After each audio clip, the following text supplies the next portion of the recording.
X highest power 1 ಐತಿ, Y highest power 1 ಐತಿ. ಇಲ್ಲಿ ಪ್ರತಿಯೊಂದು ಇಕ್ವೇಶನ್ದಾಗ ಎಕ್ಸ್ ಹೈಯೆಸ್ಟ್ ಪವರ್ 1 ಐತಿ ಮತ್ತು ವೈದು ಹೈಯೆಸ್ಟ್ ಪವರ್ 1 ಐತಿ. ಗ್ರಾಫ್ ನೀವು ರೆಡಿ ಮಾಡಿರಿ ಅಂತಂದ್ರೆ ಆ ಗ್ರಾಫ್ ಒಂದು ಸ್ಟ್ರೇಟ್ ಲೈನ್ ಬರ್ತೈತೆ. ಅದು ಸೊ ಸ್ಟ್ರೇಟ್ ಲೈನ್ ಅಂತಂದ್ರೆ ಏನ, when maximum power of x and y is 1 it will be a straight line.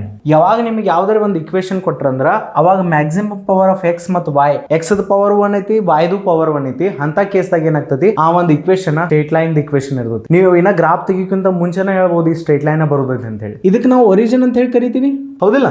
ಈ ಪಾಯಿಂಟ್ ಮೇಲೆ ನೀವು ನಿಂತರೀಗ ಇದನ್ನ ಹತ್ಕೋತ್ ಇಲ್ಲಿ ಬಂದ್ರಿ ನೀವು. ಈ ಪಾಯಿಂಟ್ ಏನೋ ಕೋಆರ್ಡಿನೇಟ್ಸ್ ಇರಬೇಕು, ಎಕ್ಸ್ ವೈ ಕೋಆರ್ಡಿನೇಟ್ಸ್ ಏನ್ ಹೇಳ್ಕೊಡ್ತಾವ, ಒರಿಜಿನ್ ಹಿಡಿದ ಎಕ್ಸ್ ಆಕ್ಸಿಸ್ ಮೇಲೆ ಇಷ್ಟು ದೂರದಾಗ ಅದೀವಿ ಮತ್ತೆ ಒರಿಜಿನ್ ಹಿಡಿದ ವೈ ಆಕ್ಸಿಸ್ ದಾಗ ಇಷ್ಟು ದೂರದಾಗ ಅದೀವಿ ಅಂತ ಹೇಳಿ ಹೇಳ್ಕೊಡ್ತಾವ. ಆಮೇಲೆ ಇಲ್ಲಿ ಹೋಗಿ ಮುಟ್ಟಿದಾವು ಏನೋ ಒಂದು ಕೋಆರ್ಡಿನೇಟ್ಸ್ ಇರ್ತಾವ ಎಕ್ಸ್ ವೈ, ಹೌದು. ಇಲ್ಲಿ ಎರಡು ಎಕ್ಸ್ ವೈ ಅಂದ್ರೆ ಕನ್ಫ್ಯೂಸ್ ಆಗ್ತೈತಿ. ನಾ ಎರಡು ಪಾಯಿಂಟ್ಸ್ ಗಳ ನಡುವೆ ಡಿಫರೆನ್ಸ್ ಕ್ರಿಯೇಟ್ ಮಾಡೋ ಸಂಬಂಧ ಇದಕ್ಕೆ x1 y1 ಅಂತ ಹೇಳ್ತಾನು, ಇದಕ್ಕೆ x2 y2 ಅಂತ ಹೇಳ್ತೀನಿ. ಮನುಷ್ಯ ಇಲ್ಲಿ ಹಿಡ್ದ ಇಲ್ಲಿ ಹೋಗ್ಬೇಕಾದ್ರ ಏನೋ ಒಂದು ಎಕ್ಸ್ ದಾಗ ಚೇಂಜ್ ಆಗೈತಿ ಮತ್ತು ವಾಯ್ದಾಗೂ ಕೂಡ ಚೇಂಜ್ ಆಗೈತಿ, ಸೇಮ್ ಅಂತೂ ಇರಂಗಿಲ್ಲ, ಹೌದಿಲ್ಲ? ಇಲ್ಲಿ ಹಿಡ್ದ ಅಲ್ಲಿ ಹೋಗ್ಬೇಕಾದ್ರೆ ಸ್ಟ್ರೇಟ್ ಲೈನ್ ದಾಗ ಅದ್ರಾಗ ಎಕ್ಸ್ ದಾಗೂ ಏನೋ ಬದಲಾವಣೆ ಕಂಡು ಬಂದಿರಬಹುದು ಮತ್ತು ವಾಯ್ದಾಗೂ ಏನೋ ಬದಲಾವಣೆ ಕಂಡು ಬಂದಿರಬಹುದು. ಈ ಪಾಯಿಂಟ್ ಏನೈತಿ, ಒರಿಜಿನ್ ಹಿಡ್ದ ಎಕ್ಸ್ ಆಕ್ಸಿಸ್ ಮೇಲೆ x1 ಲೆಂತ್ ದಾಗ ದೂರದಾಗೈತಿ, ಒರಿಜಿನ್ ಹಿಡ್ದ y ಆಕ್ಸಿಸ್ ಮೇಲೆ ಎಷ್ಟು ದೂರದಾಗೈತಿ ಪಾಯಿಂಟ್, y1 ದೂರದಾಗೈತಿ. ಈ ಒಂದು ಪಾಯಿಂಟ್ ಏನೈತಿ, ಒರಿಜಿನ್ ಹಿಡ್ದ ಎಕ್ಸ್ ಆಕ್ಸಿಸ್ ಮೇಲೆ x2 ದೂರದಾಗೈತಿ, ಹೌದು.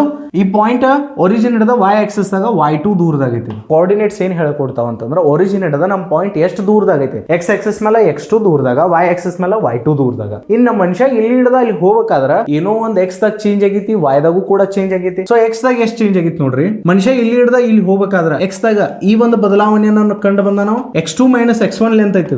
ಈ ಲೆಂತ್ ನಮ್ಮದು y2 ಐತಿ, ಈ ಲೆಂತ್ y1 ಐತಿ. ನಮಗೆ ಈ ಲೆಂತ್ ಬೇಕಾದ್ರೆ ವಿಚ್ ಇಸ್ y2 - y1. ಇನ್ನ ಮ್ಯಾಥಮೆಟಿಕಲ್ ಭಾಷೆ ಒಳಗ ಸ್ಲೋಪ್ ತೆಗಿಬೇಕಾದ್ರೆ ನೀವ್ ಏನ್ ಮಾಡ್ಬೇಕಾಗ್ತೈತಿ, ಸ್ಲೋಪ್ ನೀವು ತೆಗಿಬೇಕಾದ್ರೆ change in y divided by change in x.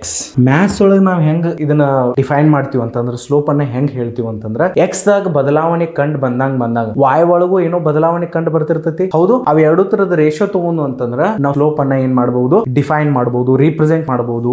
y ದಾಗ ಎಷ್ಟು ಚೇಂಜ್ ಆಗೈತಿ, ಮನುಷ್ಯ ಇಲ್ಲಿ ಹಿಡ್ದಾಗ ಇಲ್ಲಿ ಹೋಗ್ಬೇಕಾದ್ರ y ದಾಗ ಎಷ್ಟು ಬದಲಾವಣೆ ಕಂಡು ಬಂದೈತಿ, which is y2 - y1. So change ಎಷ್ಟಾಗೈತಿ y ದಾಗ, which is y2 - y1. x ದಾಗ ಎಷ್ಟು ಚೇಂಜ್ ಆಗೈತಿ, x2 - x1. ಯಾಕಂದ್ರೆ ಮನುಷ್ಯ ಇಲ್ಲಿ ಹಿಡ್ದಾಗ ಇಲ್ಲಿ ಹೋಗ್ಬೇಕಾದ್ರೆ x ದಾಗ ಏನ್ ಚೇಂಜ್ ಕಂಡು, x ದಾಗ ಏನ್ ಬದಲಾವಣೆ ಬತ್ತ, x2 - x1 ಅನ್ನ ಲೆಂತ್ ಅನ್ನ ನಡಿಬೇಕಾಗ್ತಾವ. ಇಲ್ಲಿ ಹಿಡ್ದಾಗ ಇಲ್ಲಿ ಹೋಗ್ಬೇಕಾದ್ರೆ x2 - x1 ಲೆಂತ್ ಅನ್ನ x ಆಕ್ಸಿಸ್ ಮೇಲೆ ನಡಿಬೇಕಾಗ್ತಿಲ್ಲ, which is change in x2 - x1. Slope ಅಂತಂದ್ರ y ದಾಗ ಏನ್ ಬದಲಾವಣೆ ಬಂದೈತಿ ಮತ್ತೆ x ದಾಗ ಏನ್ ಬದಲಾವಣೆ ಕಂಡು ಬಂದೈತಿ, ಎರಡು ತರದ ratio change in y divide by change in x ಹೆಂಗ್ ತೆಗಿತೀರಿ, which is y2 - y1 divide by x2 - x1.